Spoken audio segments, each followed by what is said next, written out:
જય શ્રી કૃષ્ણ. આજે આપણે શ્રીમદ ભાગવત કથાના 16મા એપિસોડમાં પ્રવેશ કરી રહ્યા છીએ. આ એપિસોડમાં આપણે સાંભળશું ભગવાનનો 5મો અવતાર વામન અવતાર. કેવી રીતે નાનકડા બ્રાહ્મણ રૂપે બલિરાજાને સમર્પણ અને વિનમ્રતાનો પાઠ શીખવ્યો. બલિરાજા મહાન દાનવીર અને પરાક્રમી હતા. તેમના પરાક્રમથી દેવતાઓ પણ પરાજિત થઈ ગયા. દેવતાઓએ ભગવાન વિષ્ણુની શરણાગતિ કરી. ભગવાને વિચાર્યું, બલિનું અહંકાર તોડવું અને ભક્તિને સ્થિર કરવી જરૂરી છે. ત્યારે ભગવાને વામન સ્વરૂપ ધારણ કર્યું. નાનકડા સુંદર તેજસ્વી બ્રાહ્મણ બાળક બલિરાજા યજ્ઞ કરી રહ્યા હતા. ત્યાં નાનકડા વામન બ્રાહ્મણ આવ્યા.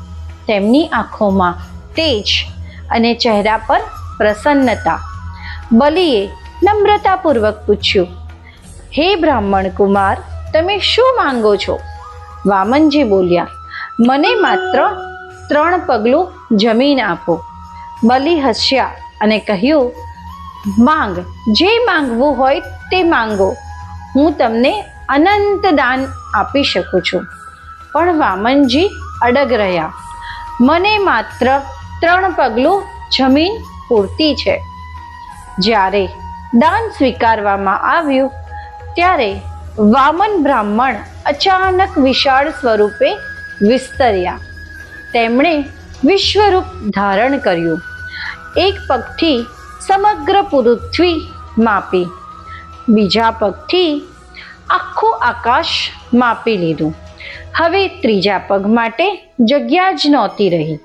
બલિરાજાએ સમજાયું કે આ તો સ્વયં ભગવાન છે.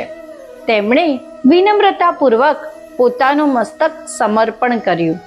ભગવાને ત્રીજું પગલું બલિના શિર પર મૂક્યું.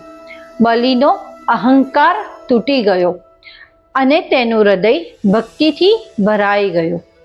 ભગવાને બલિરાજાને આશીર્વાદ આપ્યા, હે બલિ, તું પાતાળ લોકમાં રાજ કરજે, પણ તું હંમેશા મારી નજીક રહેશે. તારો ભક્તિભાવ સદા સ્મરણમાં રહેશે. આ પ્રસંગ આપણને શીખવે છે કે દાન અને પરાક્રમથી પણ મહાન છે સમર્પણ. અહંકાર ભલે મોટો હોય, ભગવાન સામે ન ચાલે. જે ભક્ત મનથી સમર્પિત થાય છે, ભગવાન એને પોતાના બનાવી લે છે. આગામી એપિસોડમાં આપણે સાંભળશું ભગવાનનો 6થો અવતાર પરશુરામ અવતાર. કેવી રીતે તેમણે અધર્મિક ક્ષત્રિયોનો નાશ કરીને ધર્મની સ્થાપના કરી. આજે આપણે સાંભળ્યું ભગવાનના 5મા અવતાર વામન અવતારની અદ્ભુત કથા. કેવી રીતે ભગવાને બલિરાજાને સમર્પણનો પાઠ શીખવ્યો. ચાલો આપણે પણ જીવનમાં અહંકાર છોડીને સમર્પિત ભક્તિ અપનાવીએ. માટે જ ચેનલને સબસ્ક્રાઈબ કરવાનું ભૂલશો નહીં. લાઈક કરો અને આ પવિત્ર સંદેશ અનેક ભક્તો સુધી પહોંચાડો. જય શ્રી કૃષ્ણ.